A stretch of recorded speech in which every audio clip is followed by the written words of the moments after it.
ഇതിട്ടിട്ടാണ് നമ്മൾ ലാലേട്ടന്റെ അടുത്ത് കയ്യും പിടിച്ച് നിന്നത് ബിഗ് ബോസിൽ. ഹലോ ഗായ്സ്, ഇന്ന് നമുക്ക് ഇതുപോലത്തെ കുറച്ച് കോസ്റ്റ്യൂംസ് അങ്ങ് ട്രൈ ചെയ്ത് നോക്കാം. ഇഷ്ടപ്പെടുന്നത് നിങ്ങൾ കമന്റ് ചെയ്യണം. ആ കമന്റ് ചെയ്യുന്ന കോസ്റ്റ്യൂം ഞാൻ എടുക്കുന്നതായിരിക്കും. എനിക്ക് പർപ്പിൾ ഭയങ്കര ഇഷ്ടമാണ്. പക്ഷെ എനിക്ക് ഇത്രയും നാളായിട്ട് എനിക്ക് നല്ലൊരു പർപ്പിൾ കളറിലെ ഡ്രസ്സ് കിട്ടിയിട്ടില്ല മനസ്സിനിണങ്ങിയത്. ഇത് കുറച്ച് ലൂസാക്കി കഴിയുമ്പോൾ കറക്റ്റ് ആവും. ഇത് കൊള്ളാം അല്ലേ? അപ്പൊ ഗൈസ്, നാളെയാണ് നമ്മുടെ ഇനോഗ്രേഷൻ. അപ്പൊ പറഞ്ഞു വരുന്നത് ഞാനാണ് നാളത്തെ ഗസ്റ്റ്. സോ എനിക്ക് ഉടുപ്പ് തപ്പി നമ്മൾ ആലപ്പുഴയിൽ നിന്ന് നേരെ കോട്ടയത്ത് വന്നിരിക്കുകയാണ് നമ്മുടെ മിൻകയിൽ. ഇവിടെ നിന്ന് എനിക്ക് ഒരുപാട് ഉടുപ്പ് ഇഷ്ടപ്പെട്ടു. പക്ഷെ നിങ്ങൾ പറയുന്ന ഡ്രസ്സേ ഞാൻ നാളെ ഇടത്തുള്ളൂ കേട്ടോ. അപ്പൊ പെട്ടെന്ന് കമന്റ് ഇട്ടോ. ഇങ്ങനത്തെ ഒരു പേഴ്സണൽ ഷെയ്ഡ് ഒന്നും ഞാൻ അങ്ങനെ ഇട്ടിട്ടില്ല. സോ ഇതും ഫസ്റ്റ് ടൈമാണ്. അല്ലെങ്കിലും എനിക്ക് ഇങ്ങനത്തെ സ്കേർട്ട് ആൻഡ് ക്രോപ്പ് ടോപ്സ് ഒക്കെ ഭയങ്കര ഇഷ്ടമാണ്. ഇത് നമ്മൾ മഴവിൽ മ്യൂസിക് അവാർഡ്സിലെ റെഡ് കാർപ്പറ്റ് ആങ്കറിങ്ങിന് ഇട്ട ഡ്രസ്സാണ്.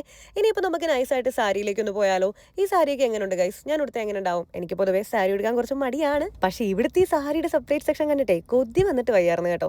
എന്തായാലും നിങ്ങൾ കമന്റ് ഇടൂ, അതുവരെ ഞാൻ വെയിറ്റ് ചെയ്യാം. അത്യാവശ്യം നല്ല വിശപ്പുണ്ട്. ഈ ഡ്രസ്സ് എനിക്ക് കാര്യമായിട്ട് ഇഷ്ടപ്പെടുകയും ചെയ്തു. നമ്മളെ പുറത്തു നൈസായിട്ടൊന്ന് ഫുഡ് അടിച്ചിട്ട് വരാമെന്ന് നേരെ പോയി ഒരു ചെമ്മീൻ ബിരിയാണിയൊക്കെ കഴിച്ച് വയറ് നിറഞ്ഞ് തിരിച്ച് നമ്മളിപ്പം മിൻകയിൽ തന്നെ വന്നിരിപ്പുണ്ട്. ഇന്നത്തെ നിങ്ങളുടെ കമന്റ് അനുസരിച്ചിരിക്കും എൻ്റെ കോസ്റ്റ്യൂം.